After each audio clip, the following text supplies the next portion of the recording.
Je voudrais ce matin ouvrir avec vous une nouvelle série que j'ai intitulée « Les principes de la maturité ». Le manque de maturité était un problème récurrent dans la première Église. Et c'est pour cette raison qu'à plusieurs reprises, nous trouvons des textes qui en parlent.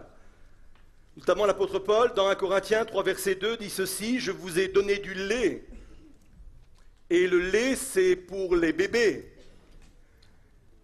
Je vous ai donné du lait, non de la nourriture solide. Et derrière la nourriture solide, on peut entendre le mot viande. Ça parle à plusieurs. Car vous ne pouviez la supporter. Et vous ne le pouvez pas, même à présent. Un autre texte également dans Hébreux 5, verset 12, où il est dit ceci: « Vous, en effet, qui depuis longtemps, et on retrouve les mêmes termes, devriez être des maîtres, mais vous avez encore besoin qu'on vous enseigne les premiers rudiments des oracles de Dieu. Vous en êtes venus à avoir besoin, encore une fois, de lait, et non d'une nourriture solide, du beefsteak. » Et si le Saint-Esprit souhaite à plusieurs reprises révéler cet état de faiblesse, c'est parce qu'il veut que les chrétiens, au cours de l'histoire de l'Église, soient alertés sur ce danger. Et non seulement les chrétiens au cours de l'histoire de l'Église, mais particulièrement pour nous ce matin, au travers de ces textes, le Saint-Esprit veut alerter l'Église du XXIe siècle en disant « Attention !» De la même façon qu'il y avait cette faiblesse, cette carence, ce problème dans la première Église, il peut et il y aura sans doute également ce problème d'immaturité spirituelle dans les églises de la fin des temps. Qu'est-ce que la maturité? Quelques définitions, il y en aura d'autres que je vais ajouter au fur et à mesure de nos messages. Étape ultime d'un processus de croissance, état, qualité d'un fruit mûr parvenu à son développement complet, période de la vie caractérisée par le plein développement physique, intellectuel et affectif. Et encore une fois, il y a sans doute d'autres définitions, mais on les verra au fur et à mesure qu'on va développer ce thème. Alors dans cette série qui s'intitule « Les principes de la maturité », le titre de mon message ce matin est le suivant. Ça va être une introduction, on va aller plus profondément les fois prochaines, mais le titre de mon message de ce matin est le suivant: « Devenir des fils ». Mesdames, ça marche également avec « devenir des 5 qui suivent ». Devenir des fils ou des filles. Et pour cela, je vous invite à faire une autre lecture dans l'épître de Paul aux Galates, chapitre 4, verset 1er, et nous lirons les 7 premiers versets. « Or, aussi longtemps que l'héritier est enfant, je dis qu'il ne diffère en rien d'un esclave, quoiqu'il soit le maître de tout, le propriétaire de tout, l'héritier de tout. Mais il est sous des tuteurs et des administrateurs, jusqu'au moment marqué par le Père. Nous aussi, de la même manière, lorsque nous étions enfants, nous étions sous l'esclavage des rudiments du monde. Mais lorsque les temps ont été accomplis, Dieu a envoyé son Fils, né d'une femme, né sous la loi, afin qu'il rachetât ceux qui étaient sous la loi, afin que nous reçussions l'adoption. Et parce que vous êtes fils, Dieu a envoyé dans nos cœurs l'esprit de son Fils, lequel crie « Abba, Père ». Ainsi tu n'es plus esclave. On pourrait même traduire « Ainsi tu n'es plus enfant, mais fils ». Et si tu es fils, tu es aussi héritier par la grâce de Dieu. Et à cela, nous disons Amen. Dans ce texte, l'apôtre Paul fait une distinction nette entre l'état d'enfant et l'état de fils. Pour lui, ce sont deux statuts totalement différents. Il y a d'un côté le statut d'enfant et de l'autre côté, il y a le statut de fils. Et quand on associe à ce texte d'autres textes de l'Écriture, on s'aperçoit en fin de compte qu'il y a trois états. Il y a l'état d'enfant, il y a l'état de fils et il y a l'état de père. Et ces trois états sont en rapport avec des étapes de maturité. La maturité d'un enfant n'est pas la même que la maturité d'un fils. Et la maturité d'un fils n'est pas la même que la maturité d'un père. Il y a des prérogatives qui ne sont pas les mêmes. L'enfant n'a pas les mêmes prérogatives, n'a pas les mêmes droits, n'a pas les mêmes choses que le fils. Et le fils n'a pas les mêmes prérogatives que le père. Parce que ce sont des états de maturité différents. Et aujourd'hui, nous allons voir l'importance pour nous de passer d'un état d'enfant de Dieu, à fils de Dieu. J'aimerais vous dire, ça peut peut-être vous choquer, c'est un langage que vous n'avez pas entendu, peut-être même jamais entendu. J'aimerais vous dire que, peut-être que dans ce lieu, nous sommes tous enfants de Dieu, mais j'aimerais vous dire que tous ne sont pas fils de Dieu. Il y a une grande différence entre être enfant de Dieu et fils de Dieu. Et l'invitation ce matin, c'est de prendre conscience qu'il est important pour nous de passer d'une étape à une autre, d'un état à un autre, de passer d'enfant de Dieu à fils de Dieu. Alors on va répondre à cette question. Pourquoi est-il important de devenir des fils ou des filles de Dieu? J'ai trois réponses. La première, ça tombe sous le sens, tout simplement parce que c'est un processus normal. C'est un signe de bonne santé. Amen. J'ai un supporter. Jésus lui-même a été confronté à ce principe de maturité. Je ne l'ai pas donné à la technique, mais je vais vous citer ce texte de Luc 2, 52, où il est dit ceci: « Et Jésus croissait en sagesse, en stature et en grâce devant Dieu et devant les hommes. » Et quand nous lisons cela, on comprend que Dieu, effectivement, Jésus, a suivi un processus de maturité sur le plan physique, sur le plan intellectuel, mais on comprend également qu'il a suivi un processus de maturité également sur le plan spirituel. Jésus est né bébé. Bébé physiquement, mais bébé également spirituellement. Dans son berceau, Jésus ne parlait pas en langue. Oh! À l'âge de 2 ans ou 3 ans, Jésus ne prêchait pas, Jésus n'accomplissait pas de miracles. C'était un bébé non seulement physique, mais c'était également un bébé spirituel. Et bien qu'il était fils de Dieu, il a dû apprendre des choses.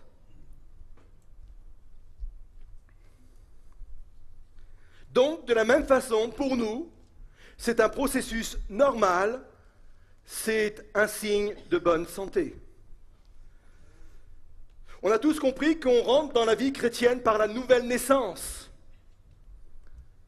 Et j'aime ce texte dans l'évangile de Jean, chapitre 1, verset 12, il est dit ceci: « Mais à tous ceux qui l'ont reçu, à ceux qui croient en son nom, elle, c'est-à-dire la lumière qu'est Jésus-Christ, elle a donné le pouvoir de devenir quoi? Enfant de Dieu. » La nouvelle naissance, par la puissance de Jésus, par l'œuvre de Jésus, par la puissance du Saint-Esprit, nous a donné tous le pouvoir de devenir enfants de Dieu. On ne peut pas être fils de Dieu avant d'être devenu enfant de Dieu. Jusque-là, vous me suivez? Bon.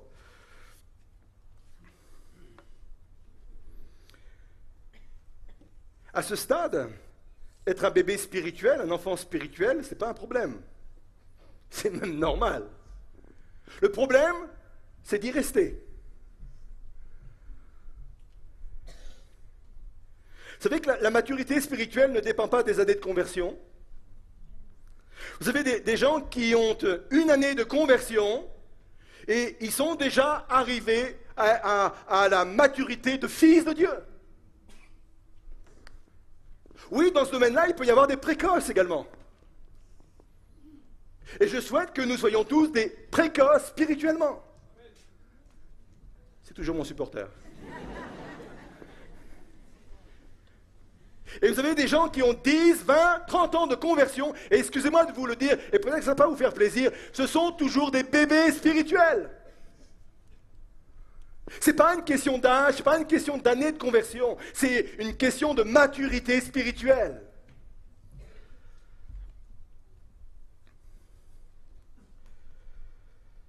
Alors il y a des choses qui sont acceptables quand elles viennent d'un enfant, mais elles l'est moins quand ces choses viennent d'un adulte.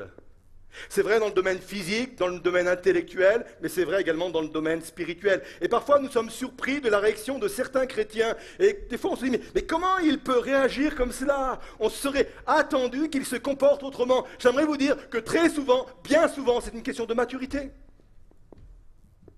D'où la nécessité de grandir également et de développer cette maturité. 1 Corinthiens 13, verset 11, et c'est l'apôtre Paul qui le dit, toujours dans le contexte de la maturité. Lorsque j'étais enfant, je parlais comme un enfant, normal. Je pensais comme un enfant, normal. Je raisonnais comme un enfant. Mais lorsque je suis devenu homme, j'ai fait disparaître ce qui était de l'enfant. Nous avons un devoir, nous allons le voir dans les prochaines méditations, nous avons un devoir de faire disparaître ce qui est normal quand on vient de se convertir. On doit faire disparaître ce qui est normal quand nous sommes encore enfants de Dieu. C'est normal. Il faut passer, c'est notre responsabilité d'un état à un autre. J'ai fait disparaître ce qui était de l'enfant. Donc à la question, pourquoi est-il important de devenir des fils ou des filles? La première réponse, elle est évidente, c'est un processus normal, c'est un signe de bonne santé. Deuxièmement, écoutez bien, ceci c'est très important. C'est le seul moyen d'entrer en possession de notre héritage.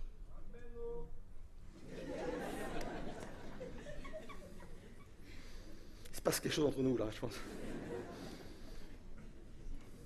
Par notre naissance, écoutez bien ceci, nous devenons héritiers. L'apôtre Paul va dire dans Colossiens chapitre 2 verset 10, vous avez tout pleinement en Christ. Écoutez bien, tout. Je le répète, nous avons tout. Tout ce qui appartient à Christ m'appartient.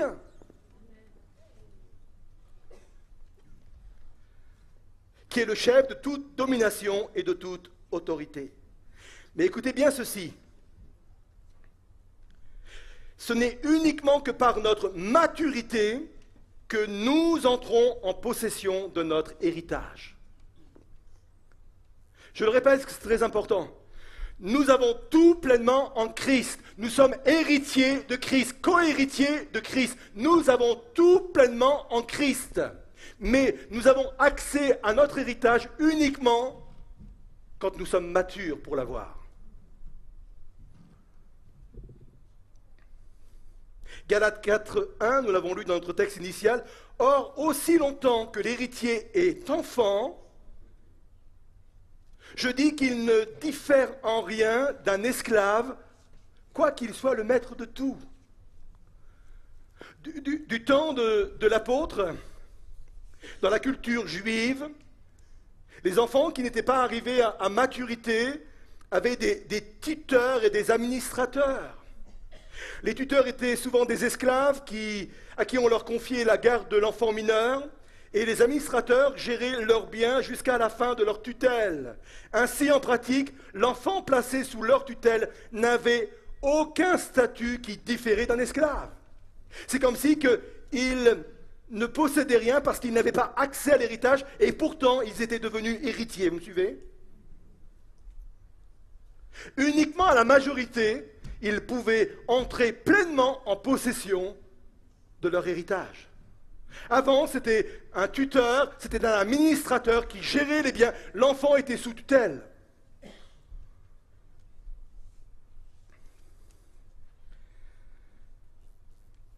J'aimerais vous dire que sur ce principe, il y a des choses que Dieu ne donne qu'à des fils et qu'il ne donnera jamais à des enfants. Imaginons que dans mon garage, j'ai une superbe moto. Non, ce n'est pas un rêve. Je fais très attention à décliner devant vous mes rêves, parce que quand je dis que j'aime le chocolat blanc, il y a plein de gens qui m'apportent du chocolat blanc. Alors ne venez pas m'apporter une moto, parce que je vous ai dit que dans mon garage, il y avait une moto, mais c'était vraiment une image, un exemple. Et imaginez que j'ai un fils de 12 ans, et que ce fils de 12 ans, régulièrement, va dans le garage et regarde cette moto, il fait « Waouh !» Et même, pourquoi pas, à l'arrêt, alors que la moto est sur la béquille, monte sur la moto et puis s'imagine être sur la route et s'imagine avoir les cheveux au vent. Non, mon fils, mets d'abord un casque. Et que moi, pour lui faire plaisir, je lui dis, fiston, t'aimerais pouvoir la conduire, hein? Et que je lui dise, allez, je te passe les clés, tu vas faire un tour et tu reviens. 12 ans. Père irresponsable. Père immature. Je ne le ferai jamais, non pas parce que j'aime pas mon fils, justement, c'est parce que je l'aime. Si je lui mets entre les mains un tel bolide, non seulement il risque de se tuer, mais il risque aussi de tuer quelqu'un d'autre.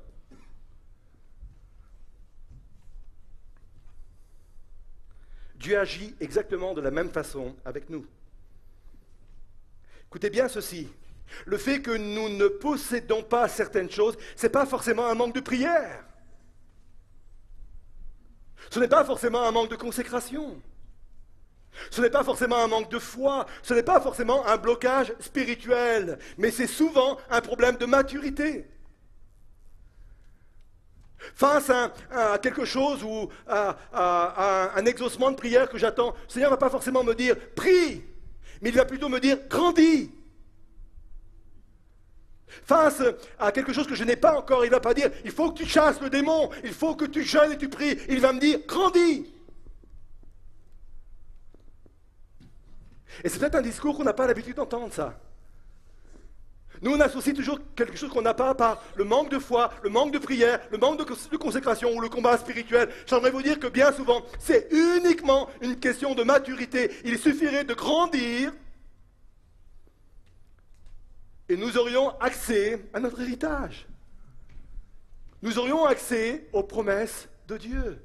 Dieu ne va pas mettre entre les mains de quelqu'un une moto alors qu'on n'a que 12 ans de maturité.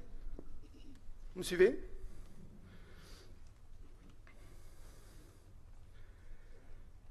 Dieu respecte et respectera toujours le principe de la maturité. Ecclésiaste 10, verset 16, il dit ceci, « Malheur à toi, pays dont le roi est un enfant, et dont les princes mangent dès le matin. » Il dit, mais c'est le malheur si vous mettez en responsabilité d'un pays, si vous mettez en responsabilité un enfant, parce que lui, Dieu sait qu'il y a des principes de maturité à laisser vivre. Et de la même façon, écoutez bien ceci, malheur au pays dont l'enfant est roi, malheur à la maison dont l'enfant est roi. Et encore une fois, à cause de ces principes de maturité. C'est vrai pour tout service, c'est vrai pour tout ministère. Malheur aux églises dont le pasteur enfant est responsable. C'est toute une question, c'est toujours une question de maturité.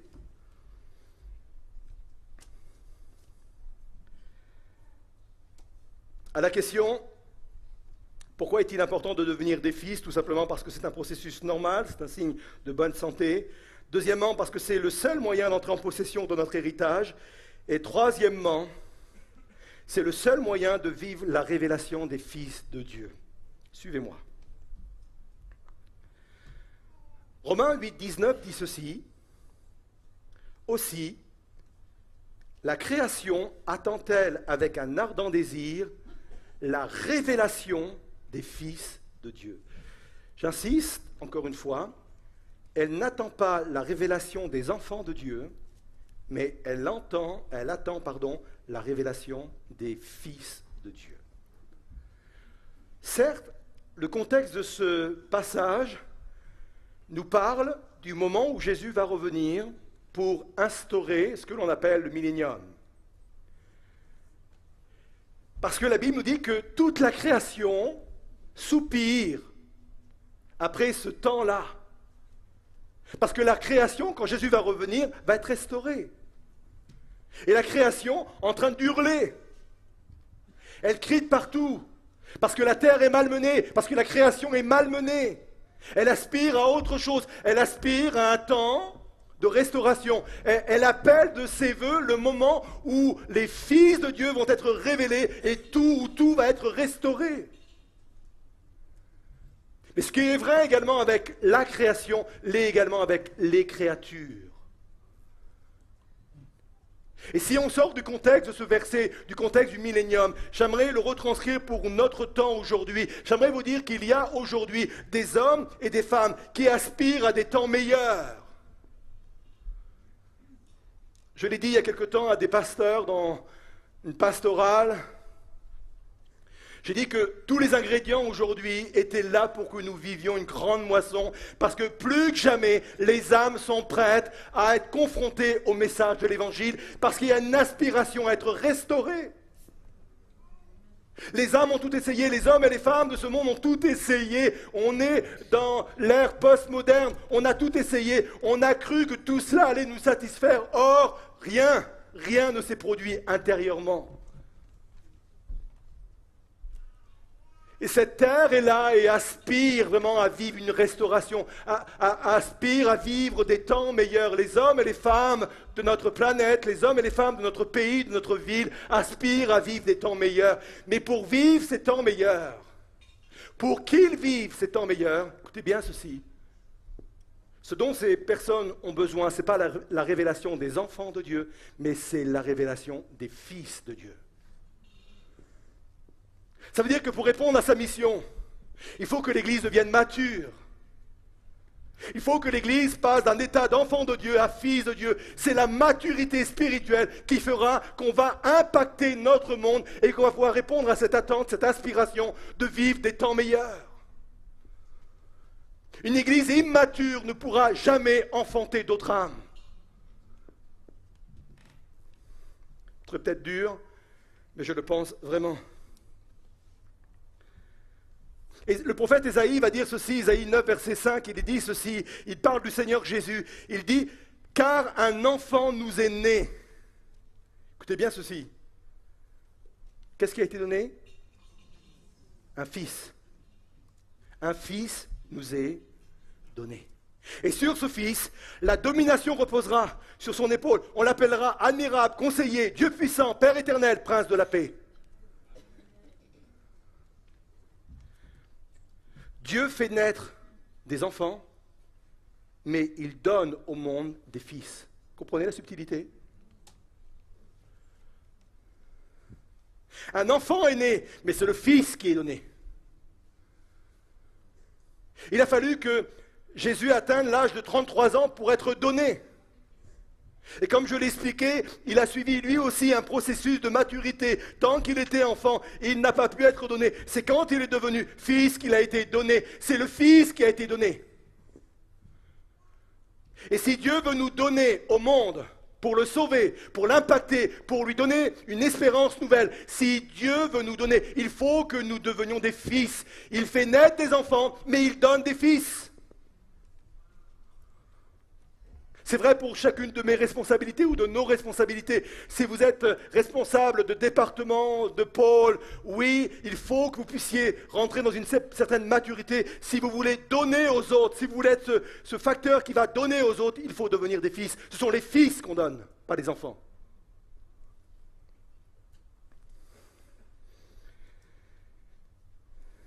Je vais conclure pour aujourd'hui. Et vous allez rester encore avec moi, j'ai encore des choses encore très importantes à vous dire. Je n'ai pas fini ma prédication. Ce dont j'ai besoin pour sortir de cet état d'immaturité spirituelle, c'est la repentance. Je sais que je m'adresse à des chrétiens. Restez toujours avec moi, c'est très important ce que je vais dire. connaissez cette parabole que l'on appelle la parabole du fils prodigue? Vous êtes toujours là? Qu'est-ce qu'il est dit pour commencer cette parabole? Un homme avait... Vous le répétez avec moi? Un homme avait 2 fils. En fin de compte, ce n'est pas 2 fils qu'il avait, c'est 2 enfants.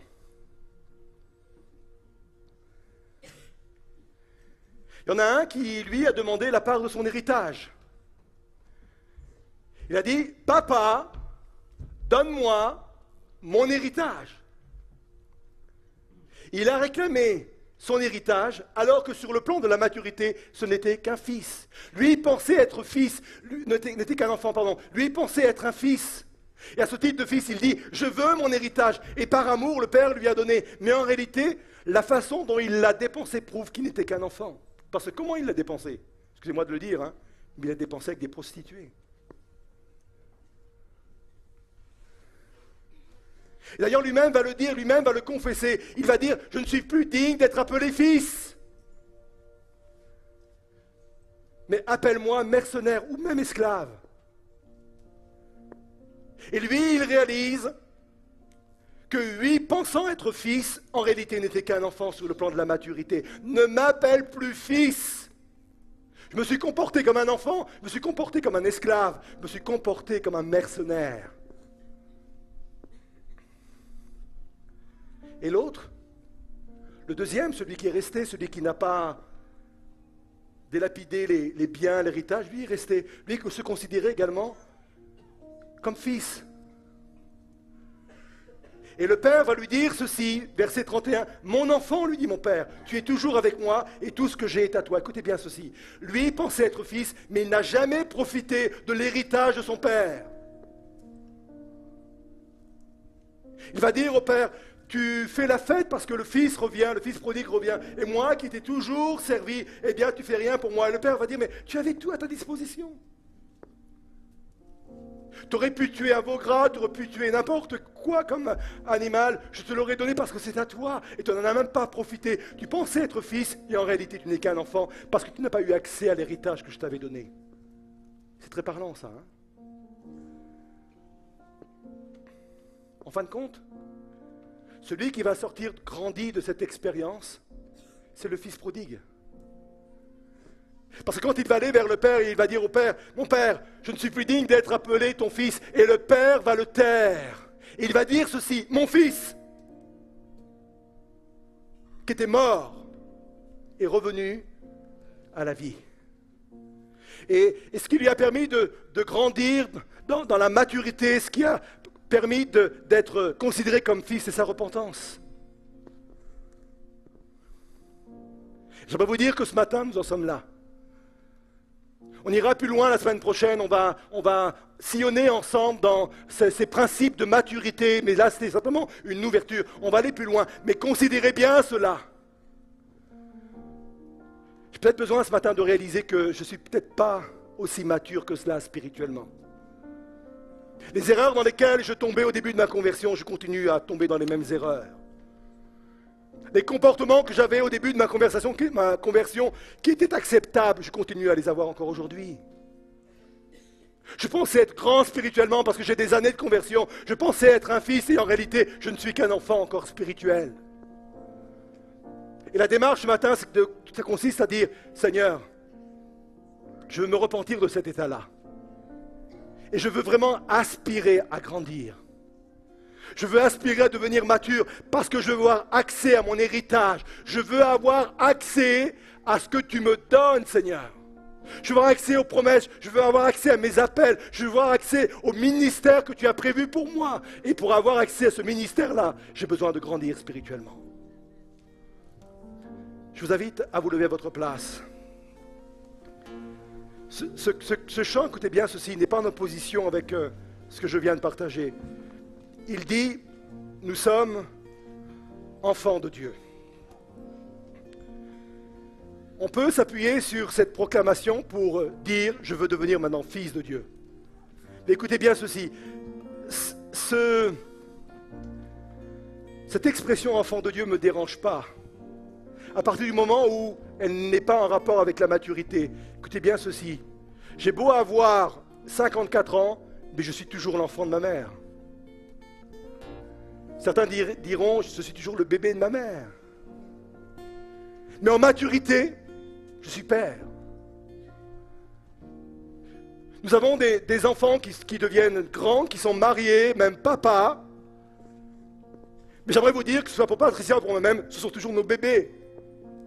Sur le plan affectif, ce sont toujours nos enfants. Donc oui, nous sommes toujours enfants de Dieu, mais dans la maturité, nous devons devenir des fils et des filles de Dieu. Je veux grandir, Seigneur.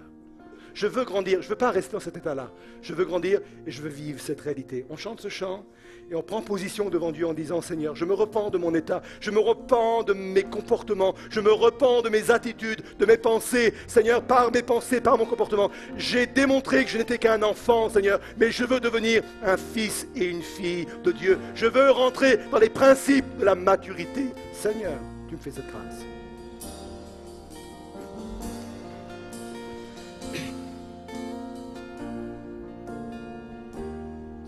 Affranchi par une mélodie, tu m'environnes par un chant de délivrance sur mes ennemis. Les peurs n'existent plus. Je ne suis plus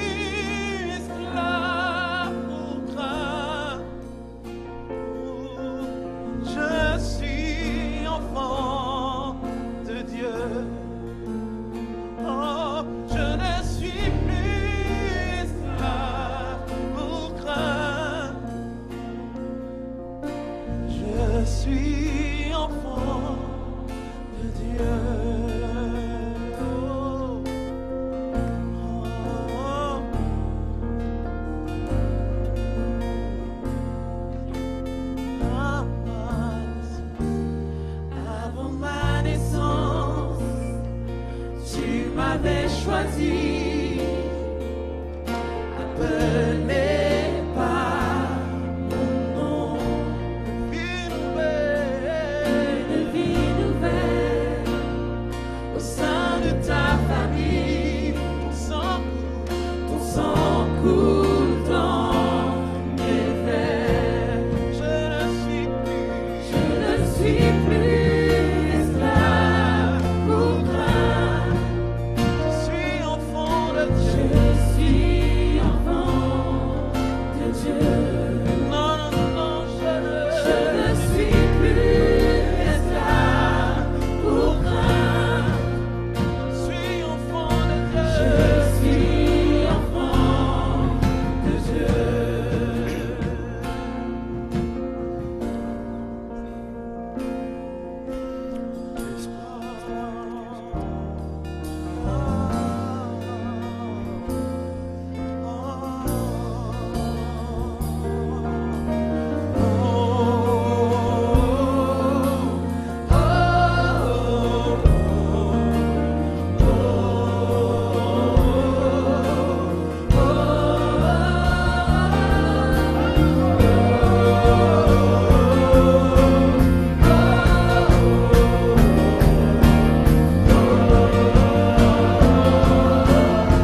la mer?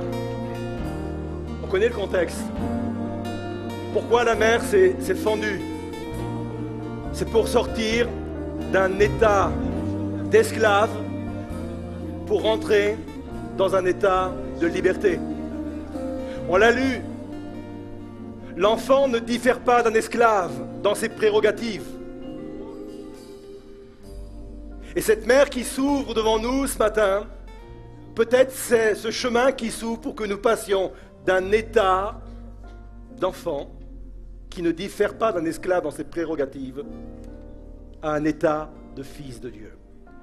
Je crois, et on en parlera dans les autres messages, que c'est souvent une question de bonne volonté. L'évangile est souvent une question de bonne volonté. La croissance est souvent une question de bonne volonté. La maturité est souvent une question de bonne volonté. On le voit bien avec nos enfants. L'obéissance, la maturité est souvent une question de bonne volonté.